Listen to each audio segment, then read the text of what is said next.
Hello Dapplings and welcome back to Dyson Sphere program. I am so thrilled with the amount of positive feedback I received on the first episode. Thank you so much for all the likes, and an especially big thank you to everyone who took the time out of their day to write a comment letting me know how excited you were to see more of this game. So here we are with episode 2. Now, where we left off, we had the beginnings of a kind of bootstrap operation. It had a little bit of science potential down here, and also was automatically manufacturing some belts, things that we're going to need in a decent quantity for the future. Now, my hope for this episode is to continue progressing our research and also expand the capabilities of this little starter base with a couple more essentials for future base expansion, and then we might even begin on a bit more of a larger scale industrial complex. But let's first have a look at research. Now, the next step in our research journey is going to be getting the energy matrix. This is red science, and it's going to be necessary for quite a lot of the more advanced researches. Right now we can get improved logistics system, and that is something we definitely want to do. But for example, to get the high efficiency logistics systems, which is very much something we want, which is some of the more impressive belts and better sorters and better storage, that's going to start requiring red science. And indeed, a lot of the stuff that we're going to want to get to is going to start requiring red science. Now, that is gated behind oil refinery, because we are actually going to require hydrogen to make the energy matrix. But before we get to that, let's go ahead and start work on improved logistics. We want the splitter. The splitter is going to make everything so much easier. All right, and whilst we're waiting on that, let's set up a production for the sorter Mark 1s. We want to be able to automate the production of these components where we can. Now, it would be very, very easy for us to do that just down here if we really wanted to, and I kind of do and I kind of don't. Our basic little bit of research, right here, is adequate for our immediate concerns. In fact, I'm going to increase it a little bit more besides, but I would like a little line of circuitry to help out with future builds as well. So let's go ahead and double click down here. This brings us, it doesn't allow us to build it, but it does take us to the replicator and the entry for that particular device, which is actually a lot better than I thought we had available to us. So that is going to be useful moving forward. Let's just move that power pole just a little bit further down, so we've got a little bit more room on this belt. Now, my plans for this little bootstrap base, as it were, are fairly modest. We're not going to be doing too much more here. The main focus that I would like with this area is just to facilitate the construction of buildings that will allow us to build a better base. So we want belts, we want sorters, splitters, we want assemblers, maybe smelters, though that is a bit more of a maybe, because we'll use a lot of those in the beginning, but then won't really touch them too much after that. Not until we are moving out somewhere else. This bootstrap base only wants to give us the materials needed to make a better base that will furnish us with more components moving forward. So to that end, I'm going to go ahead and I'm going to place this one just back a little bit. You may be wondering, why is that? Well, actually, you know what? We can do this in a slightly different way. If we place this right next to these belts, then I'm going to have the benefit of being able to draw from those belts quickly, and then I can just do this to move the belts along. Now, 3 is as far as a sorter can reach.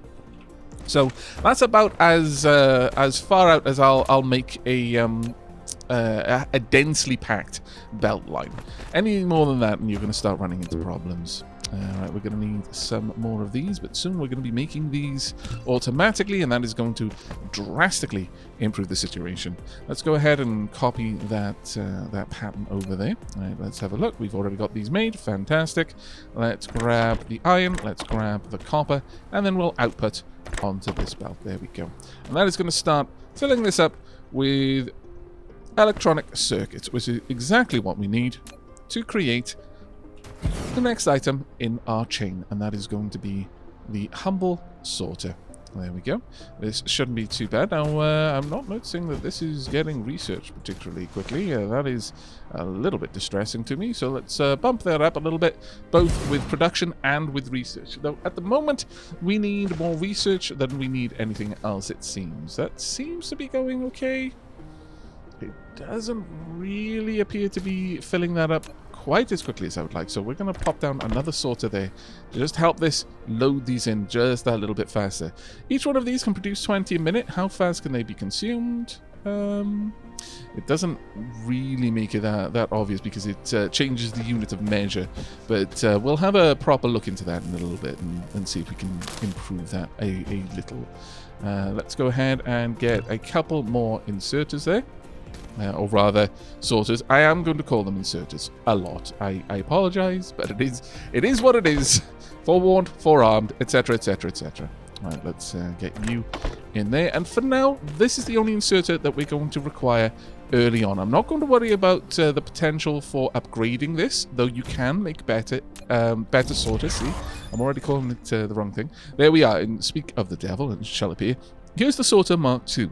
Now this one is twice as fast as the original. It does use a fair bit more power though. Idle consumption is the same. Now that is something really, really important to note. When it's working, it uses twice as much. But when it's idle, it uses exactly the same amount. Now this is different from other factory automation games where you kind of do want to be aware of it because it can ultimately turn into a fairly large cost that you don't really want to have to expend if you don't need it, just to have the potential of using it a little bit faster, especially if you're putting it on a building which will never produce goods fast enough to saturate the speed that it can move them. But that is definitely worth looking at. But that one's going to require a more advanced component to build. If we have a look in here, we don't even see that yet, but I believe that motor is a tier 3 construction component, so that's definitely something we're going to want to have a look into. Now the next thing on our list, we are going to want splitters. They're going to be exceedingly important for our future expansion, so let's go ahead and get 2 of the assemblers because we are going to need gears. And once again, because of the way we've got this set up, there's no point in putting gears onto a belt. They're a 1-to-1 conversion between plates. If gears took more plates, then it would make sense to put them on the belt because then they're condensing resources. But where it is a straight 1-to-1 conversion, there's not too much reason to put that on the belt yet. Now there is something to be said about the space it's taking up. Effectively, everywhere I want gears, I have to have space for an extra assembler, whereas I could stack them in one location and have it all neatly compartmentalized. But I think for now, this should be okay. Now, the first one we're going to want to go with is gears. So let's go ahead and set you up. There we are. And all we're going to need for you is to pull in the iron. Now, at this point, I could use the swanky sort of Mark IIs that we've got, and you know what? I may well do that.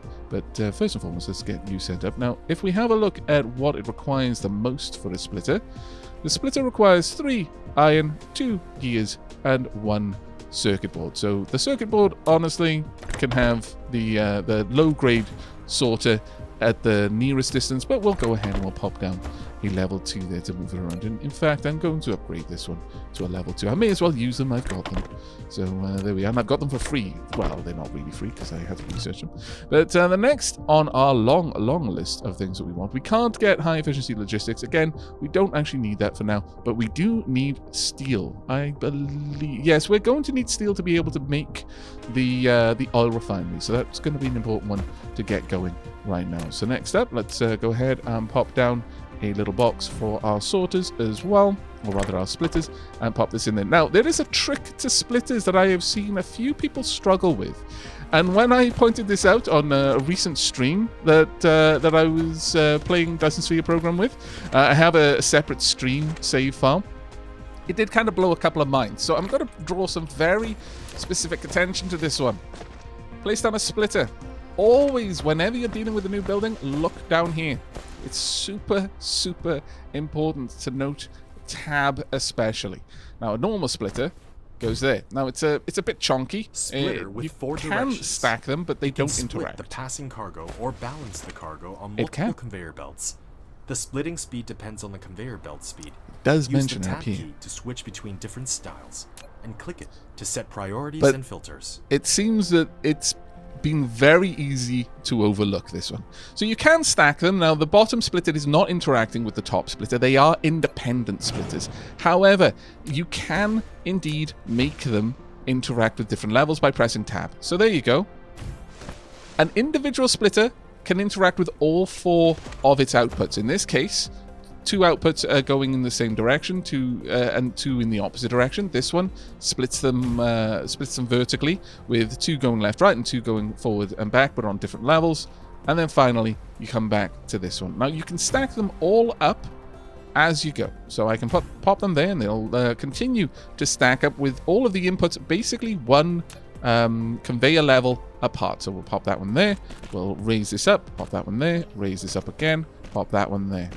Now, right at the moment, the bottom splitter has 2 inputs, as denoted there. The top splitter has 1, because again, individual splitters are distinct from one another, and they never merge to allow materials to move between them. But that is so important in getting any kind of efficiency with your base, in my opinion. Splitters are a must-have, so I hope that little tip there has been useful to some. Again, it just seems it's very easy to overlook that particular bit of advice there, but yes, you can get better splitters. So hopefully that will ease some of the frustrations that people have been reporting here and there. Right, I'm going to pop down another mine because I'm starting to notice a bit of a resource shortfall. What am I lacking there? It may be that I don't have any magnets on me. Okay, well, let's grab some magnets then. And the rest I should be able to construct myself. No, I still can't. Okay, well, it's possible. Well, I don't have much iron, actually, come to speak of it. So let's grab 100 iron there. And that may allow me to construct one. There we go. Right. Okay, so we're going to get another mine down. That will help out a little bit.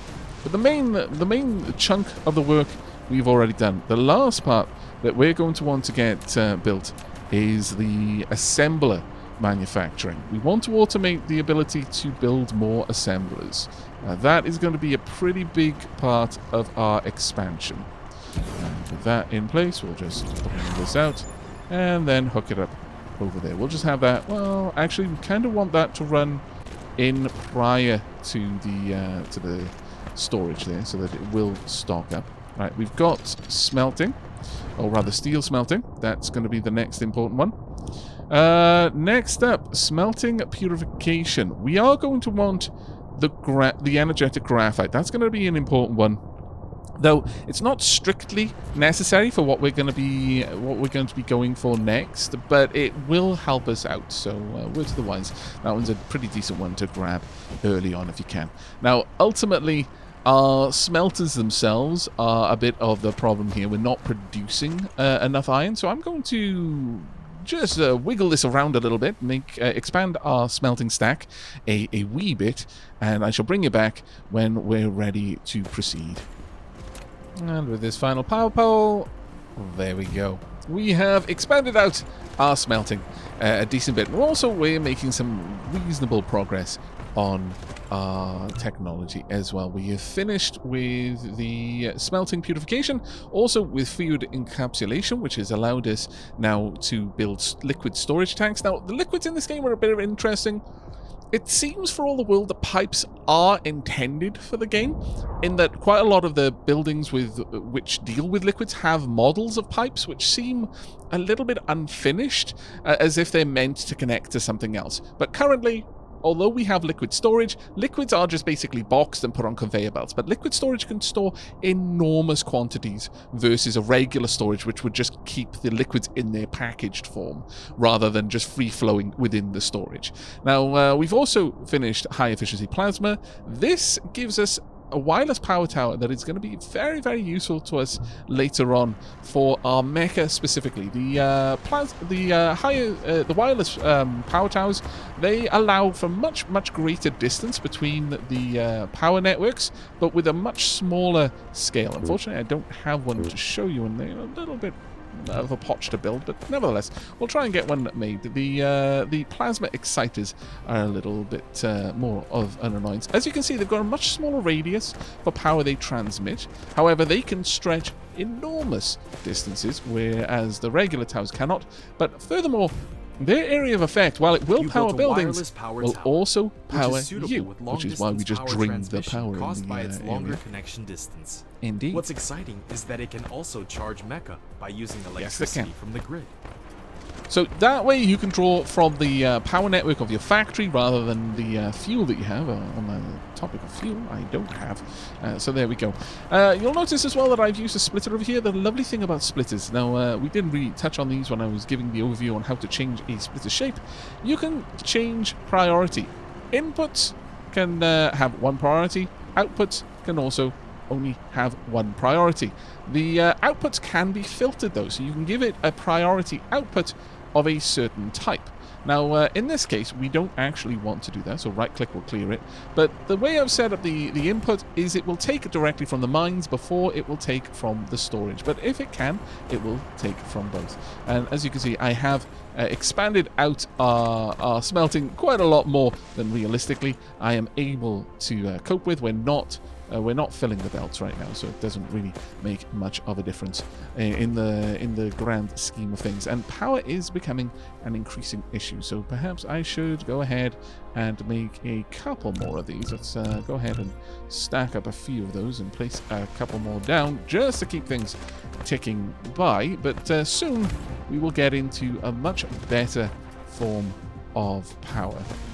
We'll pop wind down there. Now, the nice thing about wind, obviously, is it's a renewable resource, but we have got that very, very tempting little area back there for coal, which we're probably going to tap into in just a moment. But first, and indeed foremost, we still need to build the assembly machines. Now, this, again, is going to require some gears, some iron, and some circuit boards, and that's pretty much all we're going to need in the immediate term. I guess making power towers would be useful as well, but we don't really strictly need to do that. And I would have to tap into my magnet ring for that one, which is a little bit more of a potch to do. So I think for now we are probably going to leave that one by until we need it. Now, another thing that we're going to do is, I think, yeah, given our power concerns, I'm going to build two mining machines and also a couple of smelters. We're not going to go, well, actually we could easily go for 6, so we'll go ahead and grab that. We'll also need a few more storages as well, so we'll grab a couple more of those to see us through the next little while. So let's set up the machines as necessary. There we go. Once again, we want these to be offloaded. We will set this up for gears, and then we will set this one up for assembly machines. And at that point, our little base is more or less going to be ready for us to, well, use it to migrate to a better base. Sorry, base. I feel a little bit bad about this scenario for you. Nevertheless, you've done a great job, and we are all thankful for it. I am going to need some more power, though, so let's drop a couple of those in there. I'm going to need that a little bit sooner. In fact, how many of the... I've got 4, so actually I don't need to manufacture those anyway, so we should be fine. Right, there we go. Now, gloriously, we have enormous amounts of sorters thanks to this, and I'm going to grab a couple of splitters as well, just so that I don't have to worry about that myself. We do not need many of these being stockpiled. 2 rows is completely sufficient for what we're going to want. Let's get this set up, and I believe this was plates, gears, and circuits once again. So circuits, iron plates, gears, and finally the assemblers themselves. Let's get all of that going, and we should see the very first one of them being made in just a moment. We've only got 80% power availability. That is a bit nasty, but we'll see what we can do. And there we go. The first assembler has been made. Fantastic. The factory grows. But it is now time for us to get over here. My lord, I'm so slow. You get very used to how fast you can move when you've done a bit of research into mech speed. And then going back to the before times, before you could fly, before you had a small fleet, an armada of construction drones. Oh, it gives you an appreciation for how things were difficult in your grandfather's times. Right, let's see. Let's pop you there. That's good enough for now. I would like you to be a little bit more specific, though, because that is a nice patch of coal there. I'll pop that there. There we go. That'll be more than good enough for us. Now, this is going to be specifically for our power grid. So we're not going to be storing things as I have done previously. I'll pop that down there. There we go. We're just going to be breaking this coal down into the next tier resource. I'm going to grab a little bit of it, though, so I can show you the comparison of energy we'll get out of it. I am going to need a decent connection here, though. That will do. There we are. Good. Right, got power all the way down. This is now hooked up to the network, and there we go. We have oil refining. Now that is going to be necessary for all of the work that we want to do for the tier 2 science, the red science. Oh, there we are. Now I'm going to pop down a smelting stack. We've still got the 6. That's fantastic. Now we can be more condensed with this, but my feelings on this are we've got so much space. So much space in this game.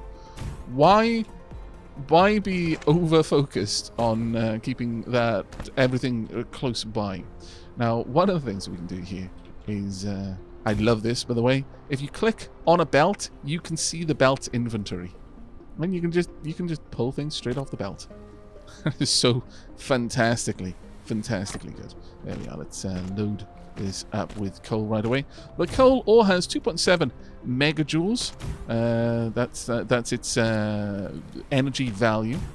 There we go. Let's get the rest of this in and hook that all up. There we are. That should do us for a little while.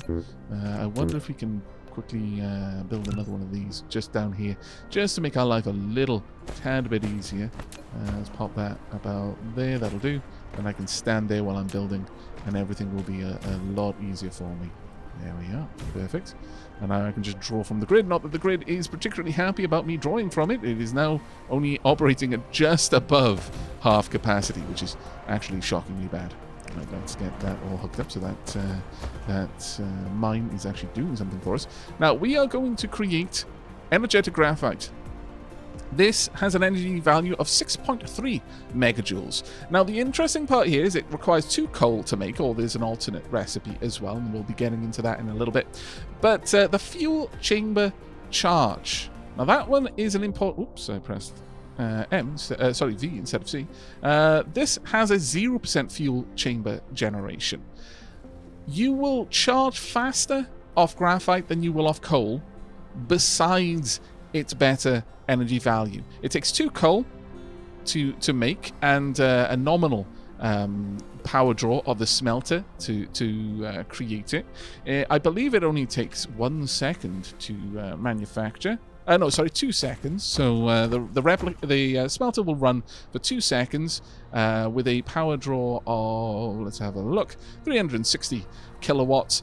It is a negligible power drain, and we will end up with a bit extra energy from it. It is always worth burning graphite over coal, in my opinion. Now, what we're going to do down here is we're going to have a little branch down here to offer us up some power. Now, I would recommend having a storage, not an extensive storage. You don't really want this just sitting in storage. So I would pull this down a bit, but maybe 8 spaces. That way you can use this to power your mech as well, if you particularly want to. Right, let's set all of this up, and we'll get the smelter running. There we go. Actually, credit Cathartic just to set up all the connections, I'll be honest. There we are. Oh, wrong place. And dunk. Perfect.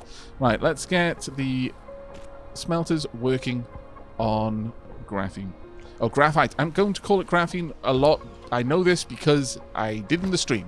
I had an entire 11-hour stream, and by the end of it, I was still calling it graphene. Even though every time I did it wrong, I reminded myself that it was wrong. Sadly, it never quite got through my head. Right, there we go. Now, what we want is power generation. This is going to be important. Now, where can I fit this? This land is a little bit subpar, I'm going to be honest. It's not exactly the best spot for us. We can fix that in time, but for now, I guess we're just going to have to try and live with it. There. We'll pop that one in there. Now, I'm going to have this curl around to it. Such power facilities need to consume chemical energy fuels. They do. If you want it to generate continuous and stable power, you need to ensure a sufficient fuel supply at all times. Indeed. So there we go. This is now drawing in power about as fast as we can. Filling that up, and it's going to be dumping 2.16 megawatts into the grid. Now, the burn rate of the fuel is based on its total fuel value. This has a specific wattage that it can output. So the more megajoules the fuel value, the fuel you put in, the slower that will be consumed, because it's going to have a static output for the most part. Right, next up, we are going to want a couple more of those. And much like you can with some buildings in Factorio, you can daisy chain them. So the next power plant will just take fuel out of the first power plant and the next one, so on and so forth, so on and so forth. We've got to make a couple of gears for that one. But that is going to hopefully stabilize our power. We don't have solar yet, so, I mean, our wind, there aren't high points and low points with the wind. There is just a wind value for a planet, so you don't have to worry about that. Whereas solar, obviously, you're only going to be drawing power in the day, and it'll be based on the angle of the sun. But this is, as long as we're supplying fuel, it's going to be completely stable, so it's well worth setting up as soon as you possibly can. Now, how many of these can I fit? I can only fit 3, so that should be fine. Actually, this might be a little bit too close. No, it can connect. Well, that is quite wonderful. Let's go ahead and get all of these fuels moving across. There we go. That should do us for a fair bit of time now. I've still got some wind power I can put down if I need. Now, that is all going to be going into this. I'm going to grab a little bit more so I can load up my my mech's reactor. There we are. Perfect. All right then, now that we've got power under control and we have our factory working away at providing us the tools that we're going to need for future expansion, it is time to get to red science. Now, unfortunately, the route to red science isn't exactly straight. There are a few new things that we now need to get. Ultimately, we need an oil extractor and we need an oil refinery. To get these things, we are going to need steel, but also we're going to require the plasma exciters. Again, as I mentioned earlier, these are a little bit finicky to make because that plasma exciter requires magnets, easy enough to make. Unfortunately, they also require prisms. Prisms require glass. Glass is smelted from stone. So now then, we need to find our nearest stone deposit. Thankfully, that's actually fairly close by, so we can tap into that one without too much in the way of trouble. And although that being said, this is not exactly a great deposit, so we may want to, well, I can't even actually see how much is here. No, there we go, 352. You know what? That might be enough. Well, that's probably going to be enough. But we're going to need some more miners first and foremost. And in fact, we're going to need some more iron in order to get those. So let me go and grab some from over here. There we are. Let's grab 400. That should do quite nicely. Let's grab 2 miners for now. I'm going to start needing some more magnets, though. So let me grab a batch of those as well. That'll tide us over for the time being. How many circuits have I got? I've got a decent amount of circuits. You can click this button to automatically sort everything, and it is fantastic to be able to do that, I must confess. Now, I don't believe that we can manufacture steel internally. No, we have to smelt that one. That is a got to smelt it kind of scenario, not a you can do it in your replicator, it just takes a bit longer. So with that in mind, and since we have expanded out our iron production, we could do a little bit of something. I want dedicated iron going to my factory there, so let's go ahead and just peel off a little bit of the iron down here. So let's do this, and there we are. Now, I would like this iron to be dedicated to a little smelting ring, purely for getting us a bit of steel. So I'm going to give that one a priority. There we are. So it will offload in this direction if it can. Now, I'm not going to be adding steel to the main belt because we're not using it in this bootstrap base. This was purely just to get the basics up and running, and we've already done that. Right, let's go for something modest like 4 smelters. I think that should be more than enough. Now, while all that's cooking, let's go ahead and place down the best mine that we can over here. And I'm thinking if we can get all of those, that would be fine, but maybe here would be better. It's not a great mine, but it'll do. We could, in fact, get a second one up and running as well. I had queued 2, but I hadn't noticed that it said I could only make 1 at the top, so that's why we only ended up with 1. I do like it that it will make a partial build for you, though I wish it was a little bit better at notifying you that it was only going to be fabricating a partial build. There we go, that will do nicely, and that's going to give us all of the stone that we're going to need. Now, where will this one connect out? That's fine. We can work with that. There we go. Right, so stone is being gathered. I'm going to leave that there for a moment while we go and place down our smelters. Now, we're going to need a lot of smelters, actually, for the stone as well. So, well, we're going to need a lot of these. So, let's go with... We can only make 10 at a time. Let's go with 12. I would like 12 smelters because we are using brick in a fairly large quantity, so probably worth us setting that up as well while we're doing it. There we go. Now, where are my robots? My robots are over there building the conveyor. Now they can get up to all kinds of hijinks. The amount of times I've lost my construction robots, you don't actually lose them, it's just you lose sight of them. You move faster than they do. And if you have forgotten that they're currently building things at the kind of a more extreme range of your build abilities, and you just wander off somewhere because you don't see them in flight, so you don't assume that they're out, yeah, you can end up half a planet away and they're just, you know, pootering along trying to catch up. I feel a little bit bad, but, you know, it's a thing. Actually, I will demonstrate one other thing you can do here. I can set this up for steel. If you hold shift down, then you can just copy that over. If you know you're going to be copying over a couple of smelters to do the same thing, probably worth doing it that way, actually. Let's go the other way. We'll bring this out in this direction and then up. Now, this one is just going into a box. Like I said, this one's for me to be able to build with rather than to automate any other process. There we go. Let's get all of that done. We have now got the energy matrix, which is marvelous. That means that we can now personally create the energy matrix if we want to. We can't because we don't have a stockpile of hydrogen in our inventory, but we can manufacture them those locally. You don't need to have them built in a research lab specifically. Now, for the stone, we do want quite a few smelters here. Let's bring this out.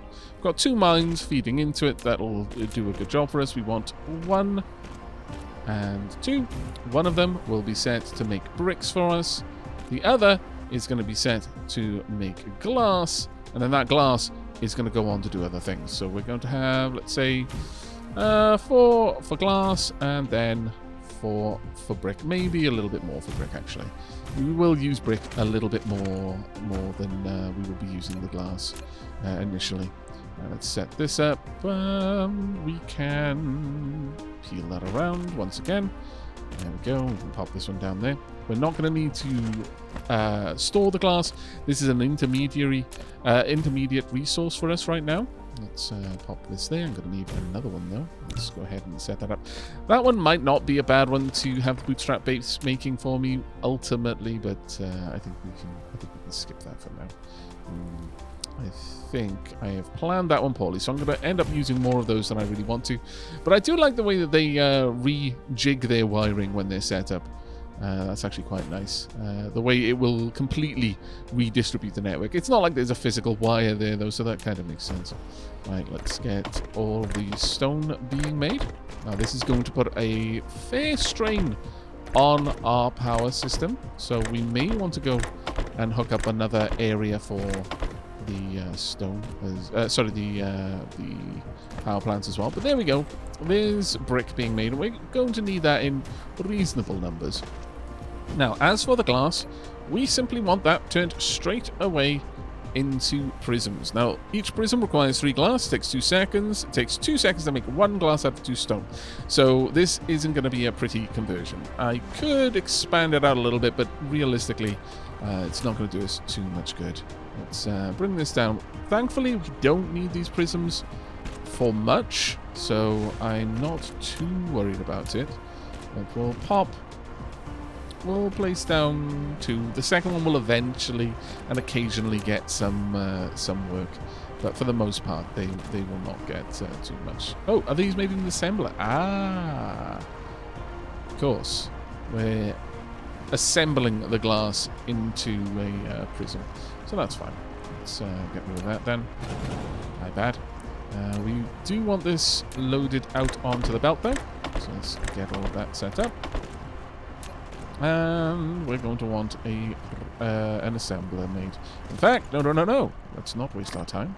We have this for that. Ah, glorious. Marvellous. We're already getting some use out of it. There we go. In the same way that you can with smelters, in fact, you can do this with pretty much everything.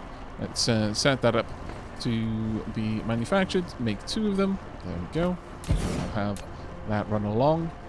And we're going to make use of this by having them stack straight into another assembler and make the components for us. I mean, at this point, I could just grab the glass and manufacture it myself. But honestly, since we've got the assemblers available, why not? Really? If we set that up, we'll get these to make the... Oh, well, actually, we do need the magnets being delivered here for that. At this stage, I think bringing the magnets out is probably going to be wise. It is going to get a little bit more jank, though, sadly. Let's go ahead and change the direction that these are branching in. Let's get rid of you for now. I would like this to use a splitter. And here will do. If it will fit. Sometimes the bounding boxes of these is a little bit wonky sometimes, and it's kind of hard to tell occasionally how that's going to fit in. But we can have that run along in this direction, like so. And the reason why I'm running it this way instead of just dead-ending it straight towards the manufacturer is I'm probably going to switch that up to make additional blue and then deliver the science elsewhere in time. I'm happy for this one to split evenly, though. More than happy, in fact. Let's get that one going. There we are. And then we'll replace the power pole, which should get everything working for us. There we go. So we've now got our magnets on the way. Now I'm going to take a shortcut through here. Now, you can 100% just do this. And branch over like so on and so forth, and have a little hump in the line, and it's completely serviceable. But the rule of cool is one of the few rules that I tend to pay attention to. It just looks so much worse than this. Pop on there. Now, if we can fit this over here, and we might not be able to, I'll have to have it going sideways then. I'll pop this one. Actually, we'll orient it like this, and it should end up looking very cool. We will finally have sort of supports for our elevated conveyors. It's going to look marvelous, I tell you. There we are. And if you could finish that off, please. Thank you very much. If you stand next to where they're constructing, it's so much faster for them. There we go, and then this can come out on this side. Perfect, and indeed wonderful. Ah, look at that. That looks so much better. It looks so much neater. I don't know why it matters to me so much, but it just does, okay? Right, with that done, we can get the plasma exciters made over here. And then we can get these belted and stored. I'll have a little storage box right there. Again, we're storing a construction resource with the intent of me using this to build myself. It's not the most efficient way of doing any of this, but it is going to get things done, so I'm happy with that for now. There we are. The belts are kind of in a wonky position there. Right, I really should have hooked these up a little while ago, but oh well, some wasted time there, but it's fine. We're not actually on a deadline to get the Dyson Sphere built, just getting it built. In fact, that's technically not the end goal of this game, interestingly enough. The Dyson Sphere is not the end goal, it's just realistically a necessary goal. A necessary stop in the road towards getting the end goal, which is to research the universe matrix over here. You've got to accrue a certain amount of these. The Dyson Sphere is just going to make that job significantly easier. Now, while we're stood here, do we have enough? Yes, I really would like universe exploration unlocked. Able to view the veins distribution on the planet. This is going to make finding the next location where I want to set up a mine so much easier. And the next step in our journey towards red science, so much easier as well. But there we go. We are now producing the plasma exciters that we're going to require. Thank you very much. Universe exploration level 1 complete. Let's go have a look at some of the other ones. Now you can click the details display button in the lower right corner of the screen to open real-time distribution details of the ore veins. Yes, I can. This details display in the bottom, we will get to that in a moment. I'm actually going to unlock the mecha core so that we've got a little bit more energy. But if we go down here, we can now click on this, and all the veins on the planet will actually show up. In fact, if we go out to planet view, that is why this is so useful. It's going to make finding the oil, which we've actually got a massive collection of over there, so much easier than having to do it manually. Also, we get a lot of good information on which oil veins are better. Not all oil veins, not all oil seeps are equal. Right, we want a couple of these, and we've already got the iron, so we'll increase our mech's core power. Now, the interesting thing here is a lot of the other researches require that. We have to have unlocked the better mech core to be able to get to.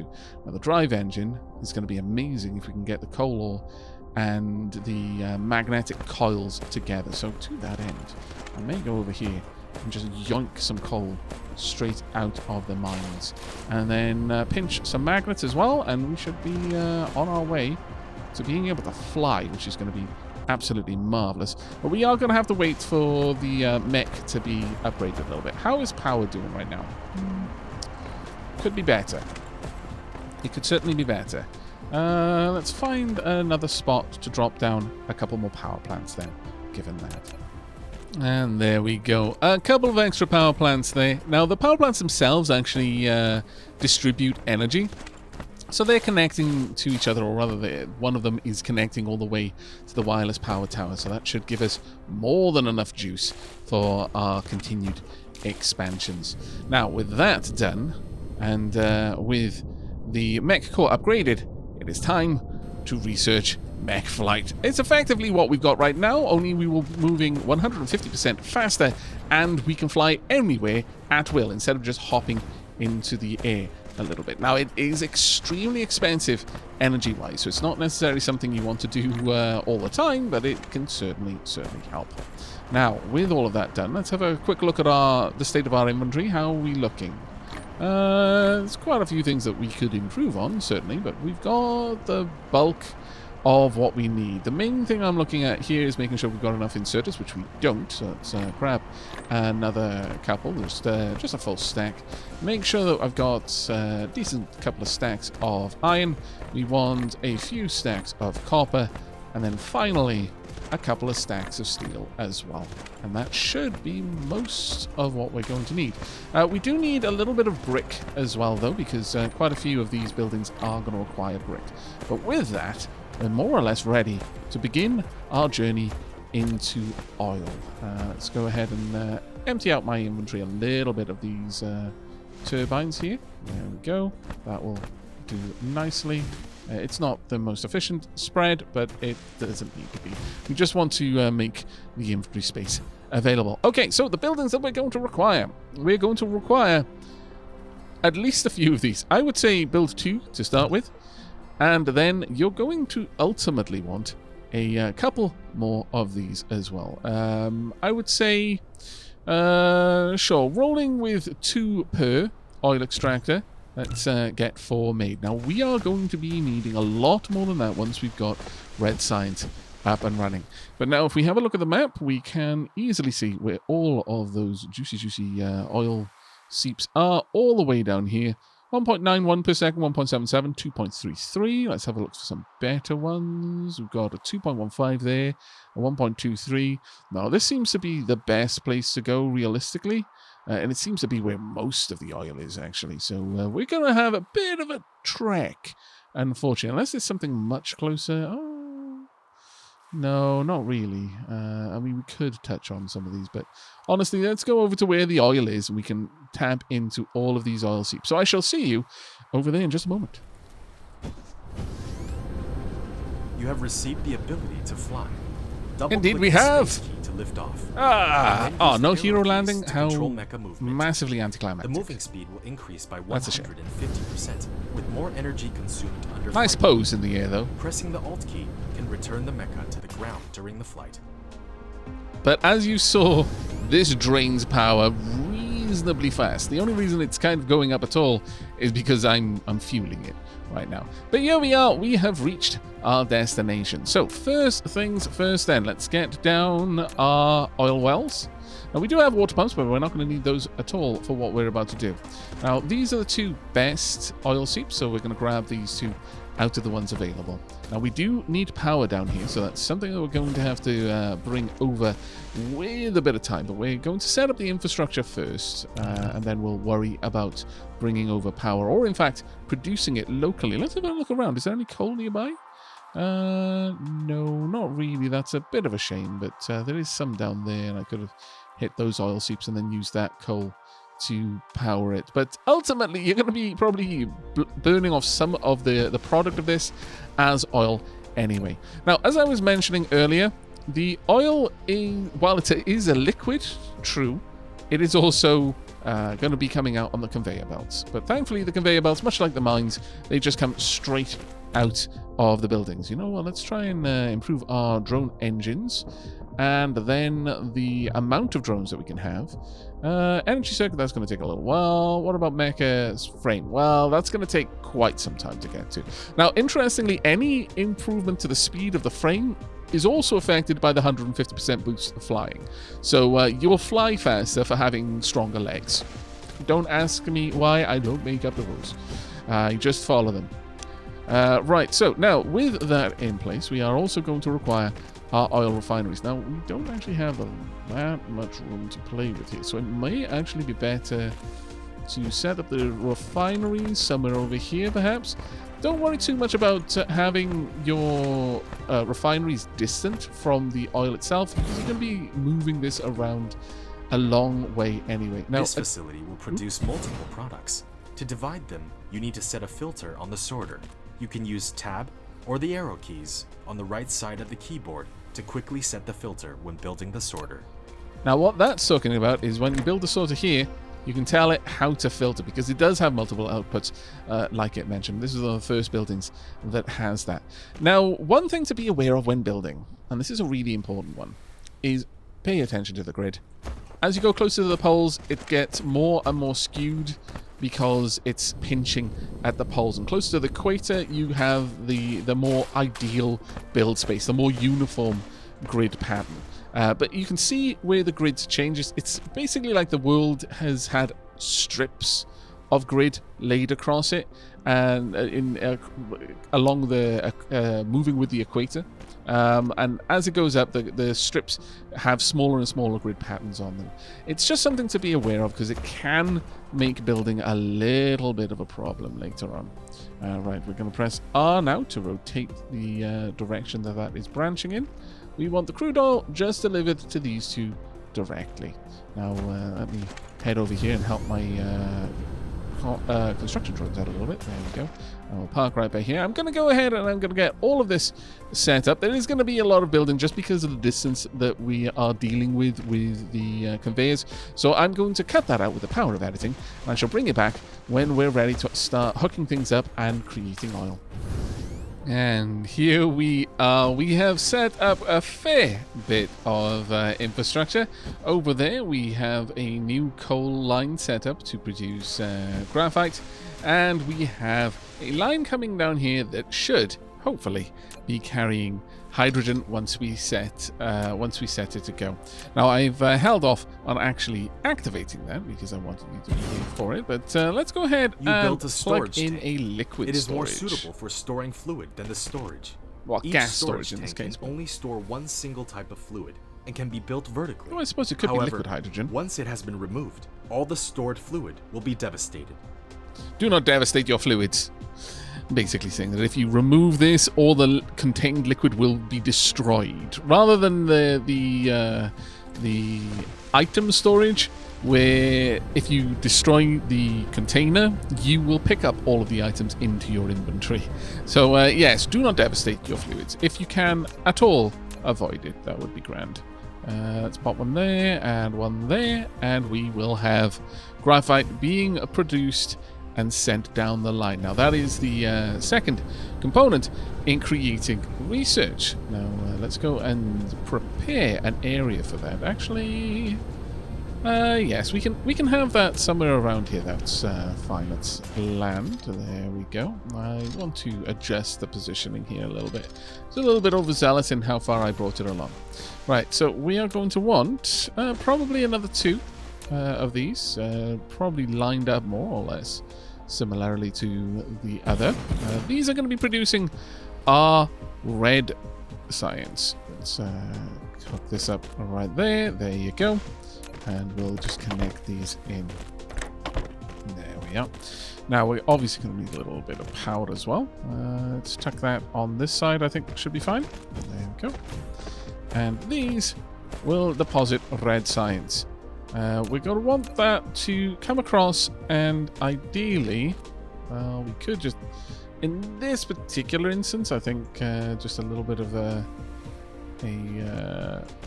bridge should be more than good enough. And then down on this side, there we are, and then up along there. My mech is running out of power, really. Well, I have been flying around an awful lot, to be fair. Do I have any power I can put in? No, I don't, but that's fine. I can always just grab a few energetic graphite pellets from the belt there. That shouldn't be too much of a problem. There we go. Now, the mech does have a passive energy generation of in this case, 80 kilowatts, and you can build that up over time, but obviously it's not quite enough for what we're going to be using it for. So let's set you up. We're going to want you to grab all of the red science that we are going to be producing. There we go. That can come straight down there. Now, all of this should be ready to go. We need graphite. That's already been delivered. And we need hydrogen. Now, that one is a little bit more of a potch. So, let's get over to the oil area. You can see the massive line of conveyors that I've set up. I'm running out of power very sharply. And donk. About there will do. Oof. Okay, charging up a little bit. In fact, charging up quite a lot. We've got an awful lot of energy on the network, and we're going to actually have a bit more than that in just a moment as well. Now, the next thing I'm going to set up is a fluid tank. Now, what you're going to see here is we've got the oil refineries. I'm splitting the incoming crude oil between 2 stacks of 4. Now, the reason why I'm using 4 is we're producing... Oh, well, I have not got enough belts on me, stupidly enough. Now, let me go and grab those. But we are producing in total 4 crude oil, well, a little bit over 4 crude oil per second. Each refinery requires 2 crude oil every 4 seconds. So, incidentally, if you've got 4 of them, then they will consume 2 crude oil per second, so we've just doubled that. It's nice and easy. Thankfully, it does point out exactly how much the crude oil seeps are generating at any one time. So it's nice and easy to work out how many refineries you're going to need. Let's get back over there. It's so much better now to be able to fly. My lord, that trip would take me a minute or two before. But as you can see, we're producing 2.33 and 1.91s. Just a little bit more than we're going to need. But we are going to end up with more of something than we want. Now, the recipe that we're going to be using is the only recipe we currently have, and that is 2 crude oil to 2 refined oil. Well, actually, it might be... let me have a look at that. But yeah, refined oil and 1 hydrogen every 4 seconds. Now, this is not the best recipe for us to be using, but currently it's the only one that we're going to have access to. We ultimately require access to X-ray cracking to get the best recipe for using red signs. Right, all the refineries are up and running. You'll notice there is a bit of a conspicuous lane there, but that is intentional, I promise. We're going to get to that in a moment. But first and foremost, we want to ensure that the light oil, or light oil, the refined oil is on the inner belt there. So this one will be hydrogen, and this one will be refined oil. Let's get all of those set up all the way down, and we will be ready to go. Let's find oil there, find oil here. And as you can see, we're already really stacking up that belt. And then finally we want hydrogen and hydrogen. There we go. And this hydrogen will be making its way over to the main base right now to supply it with the hydrogen it needs to complete the red science project for us. So there we are. Let's pop on down and see how things are going down here. We are noting the consumption of hydrogen about as fast as it's coming in, really. And slowly, little by little, we are now going to start producing red science. Oh, that's absolutely glorious. Okay, now with that, the very first thing I recommend you go for is, where is X-ray cracking? You want to get X-ray cracking. So that's going to require us going through basic chemical engineering. So let's get that on the go. And then after that, X-ray cracking. And I will show you why, with the power of editing, in just a moment. And there we go. X-ray cracking is complete. You have mastered X-ray cracking technology, which can crack refined oil into hydrogen and obtain energetic graphite as a byproduct, a very, very important byproduct, and just in time too. We finally drained this tank. I didn't really have the best foresight when I set that one up. But, right, okay, now, the trick with regular refining into X-ray cracking is actually probably going to be something... Oh, my inventory is full. That's fine. We're just hemorrhaging a little bit of crude. We'll top up my hydrogen in there. We've got plenty of room.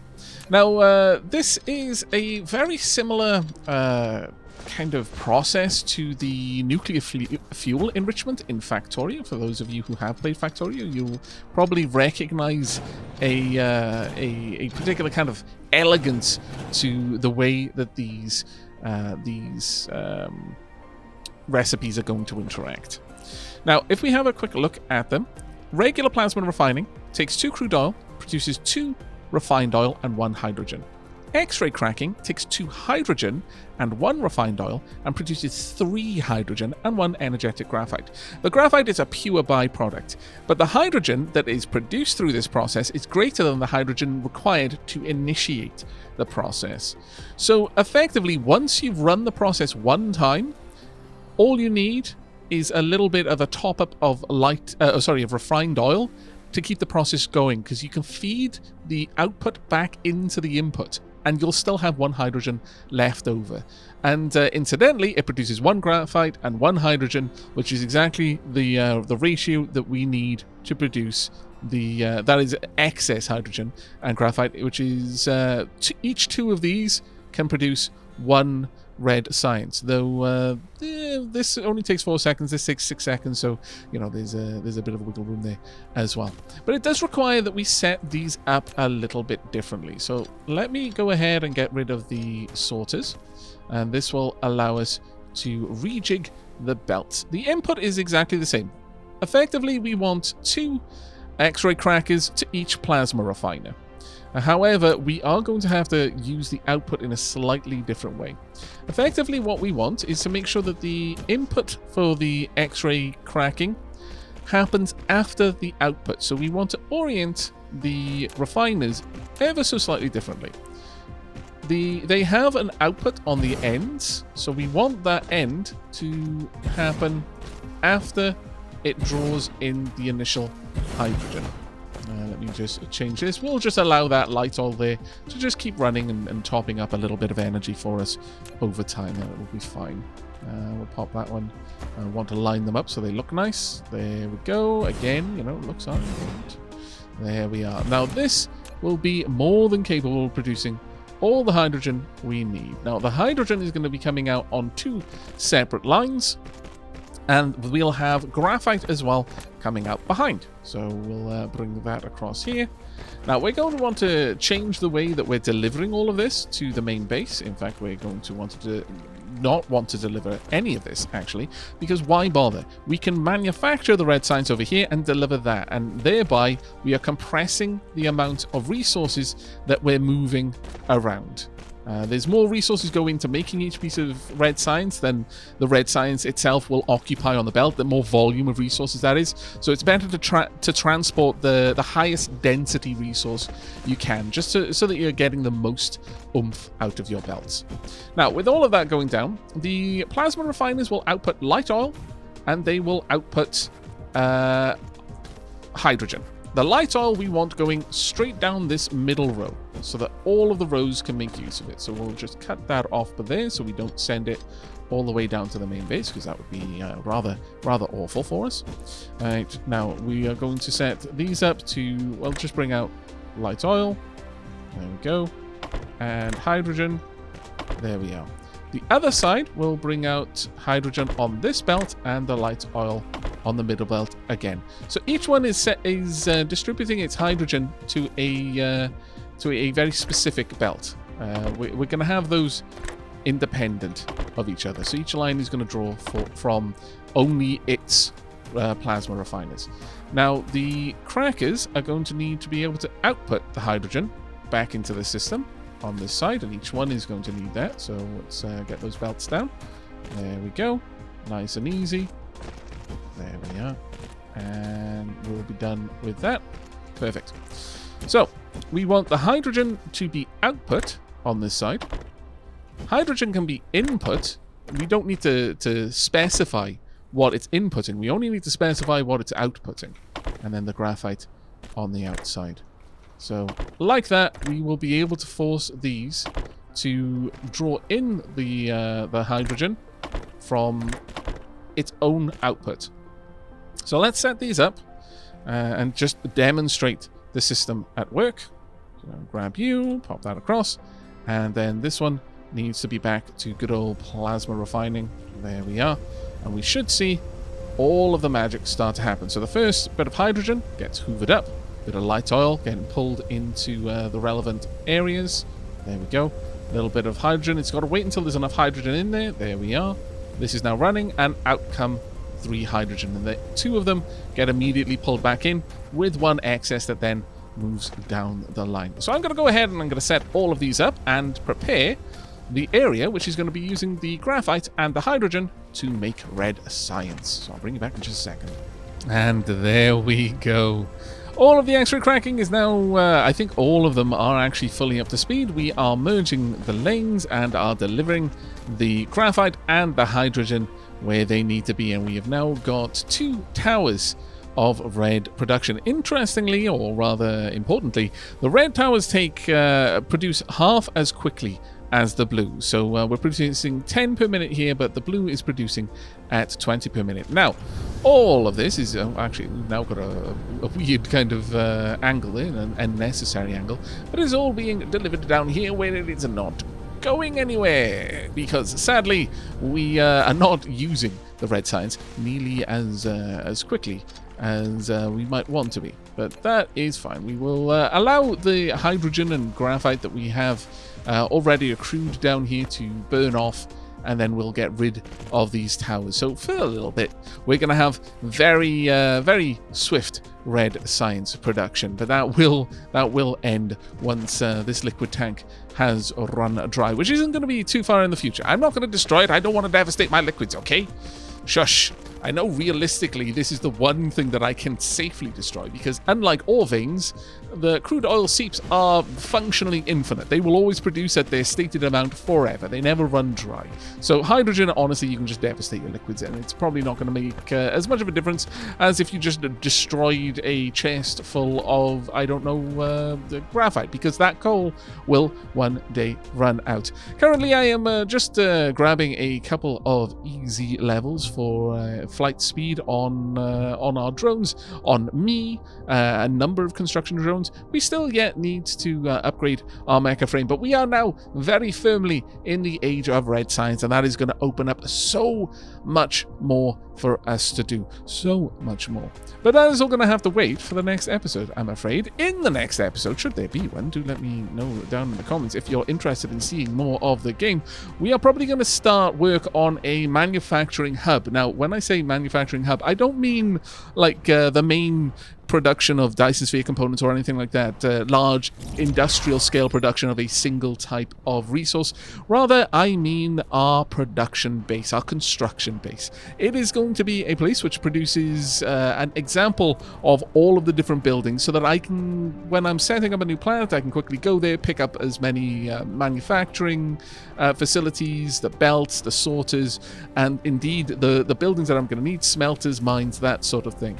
That is going to be a fairly big project, and it is probably going to be at least one, maybe even 2 episodes long. We'll be setting it up along the equator of the planet, where we're going to have the best building space for it, which is going to necessitate terraforming to some degree, because sadly all of this water is effectively wasted space for the purposes of our production.